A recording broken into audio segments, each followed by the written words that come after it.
Podemos ainda acrescer, então, que os estatutos pessoais é aquele relativo ao direito que a pessoa leva consigo em qualquer lugar que ele esteja. Também nós vamos analisar agora os estatutos reais e analisar também os estatutos mistos. Então, quando nós vimos sobre os estatutos, nós vimos que eles são apriorísticos, ou seja, eles são colocados anterior ao fato, anterior ao problema dado, e a solução parte desses estatutos, seja ele pessoal, seja ele real, seja ele misto. Nós vimos os estatutos pessoais da escola italiana. Nós observamos que o principal autor da escola italiana foi Accurso. Accurso, ele buscava principalmente o cosmopolitismo, bem como se opunha ao Estatuto Real, que era baseado no chauvinismo. Baseado nessa ideia, então, nós observamos com relação às cidades-estados do norte da Itália, Módena, Bolonha, Florença, Pádua, Gênova e Veneza, que o autor Accurso analisou mais de 96 mil glosas no período de 14 anos, entre 1220 e 1234. E essas glosas sempre buscavam-se a extraterritorialidade, ou seja, os estatutos pessoais. E aí nós observamos, no caso colocado por Accurso, que se o indivíduo está vinculado ao estatuto do seu estado, da sua cidade-estado, então o indivíduo cidadão de Bolonha, quando ele viajava a Módena, seja com relação comercial ou em Módena cometesse algum ilícito, ele deveria ser julgado pelo seu estatuto pessoal, ou seja, pela lei de Bolonha. Todavia, contudo, Accurso não afirma dessa forma, e também observamos que, acima dos estatutos das cidades-estados do norte da Itália, Gênova, Pádua, Veneza, existia o ordenamento romano, que disciplinava toda a região. Dessa forma, então, o direito romano poderia ser tido utilizado como subsidiário. Nesses contextos, então, nós analisamos sobre o estatuto pessoal e vimos também a obra de Aldrecus, que esse jurista bolonhês, da segunda metade do século XII, nasce, então, o direito internacional privado, sendo fundamento, então, para essa ideia que o direito internacional privado possui 8 séculos de existência. E aí surge, então, o que nós vamos discutir na aula de hoje, a questão da escola francesa do século XVI. Da escola francesa do século XVI, a gente observa que existia na França, no século XVI, lutas internas, os feudos contra feudo. E aí a gente observa que, além da luta interna de feudo contra feudo, também havia algumas divergências externas. Então, havia, principalmente da Igreja Católica, apoio à França para combater invasores dentro do seu território. E aí, com essa ideologia unificadora, a gente observa que na França surge a ideia, então, do Estatuto Real. Os principais autores dessa escola foi Charles de Molin e Bertrand d'Artrange. Esses dois autores, de Molin trata de estender toda a França ao Estatuto de Paris, ou seja, a ideia do Estatuto Real, no qual predominava a teoria da autonomia da vontade, no plano das obrigações internacionais, afirmando que as partes poderiam escolher a lei para regular a relação contratual. D'Artrange, por outro lado, o nobre da Bretanha, combatia a absorção da Bretanha pela França, ou seja, aquela luta de feudo contra feudo, e proclamava a teoria da estrita territorialidade, no qual o direito e seus costumes tinham que ser aplicados dentro do território da Bretanha. Também sistematizou a distinção entre o Estatuto Real, com relação a bens, e o caráter territorial, do Estatuto Pessoal, aquele vinculado ao indivíduo, relativos à personalidade do indivíduo, e o Estatuto Misto.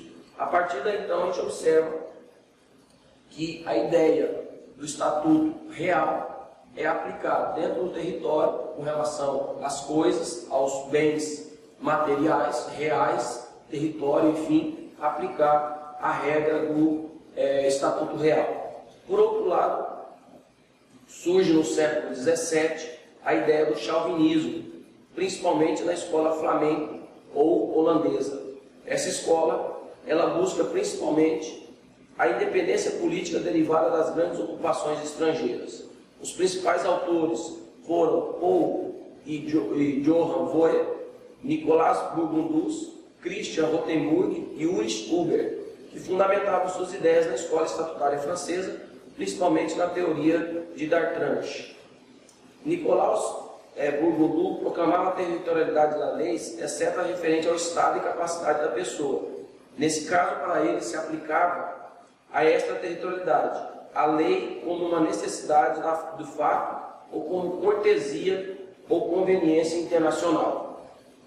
Rothenburg, por outro lado, os estatutos deveriam pautar no critério absoluto da territorialidade, isto é, reais com relação a coisas e pessoais com relação às pessoas, e seriam aplicados tão somente à lei territorial do Estado holandês e, posteriormente, a necessidade de aceitar um critério da extraterritorialidade das leis com relação à capacidade das pessoas, como uma necessidade de fato, em razão da cortesia internacional.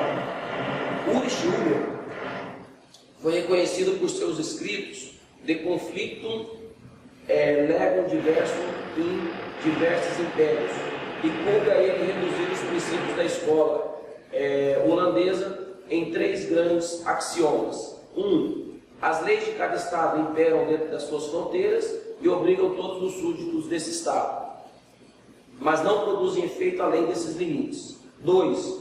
Devem ser considerados como súditos de um Estado todos aqueles que se encontram nos limites do seu território, quer estejam ali fixados, ou seja, os nacionais, de maneira definitiva, quer a sua estada seja temporária. E 3. Os governantes, por essa teoria da cortesia internacional, da políticas gentium, procede de modo que o direito objetivo de cada povo, depois de ter sido aplicado nos limites do seu território, conserve seus efeitos em todas as partes. Portanto, nem os estados estrangeiros, nem os súditos sejam de modo algum prejudicados em seu poder, ou seja, dentro do direito subjetivo.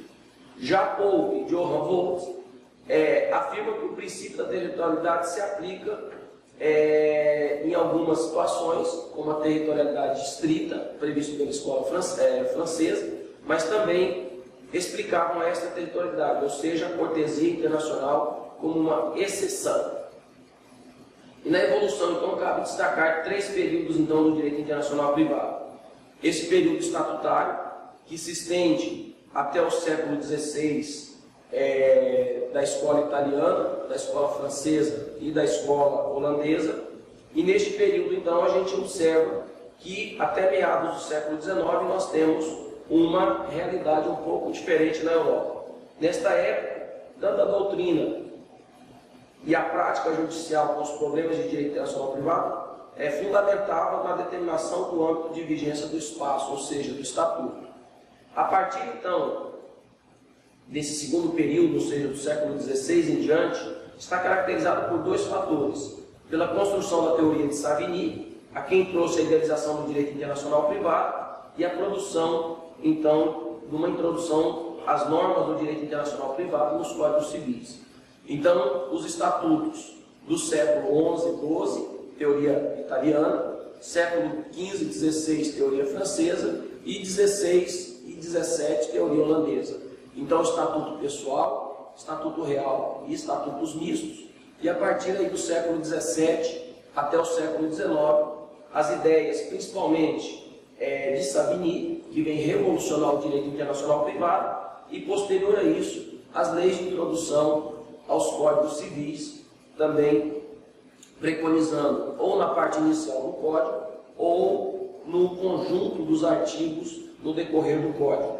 E nesse último período, então, conduz a uma situação real. A evolução do direito internacional privado, principalmente nos Estados Unidos da América e também na Europa. Nessa idade moderna ocorre uma grande mudança na ordem mundial, pois muitos países se tornam independentes, principalmente aqui na América, e se tornam, desta forma, transformando o direito interregional de acústico para o direito internacional privado de Savigny. Então nós temos aí alguns pós-glosadores, ou seja, posterior então a Curcio.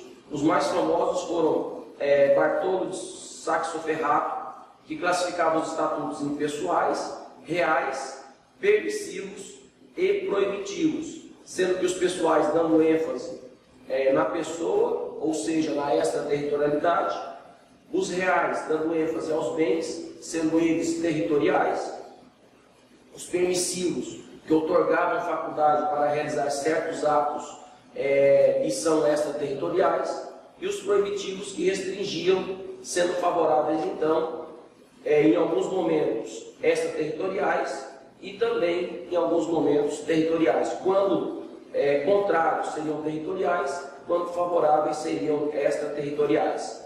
E aí surge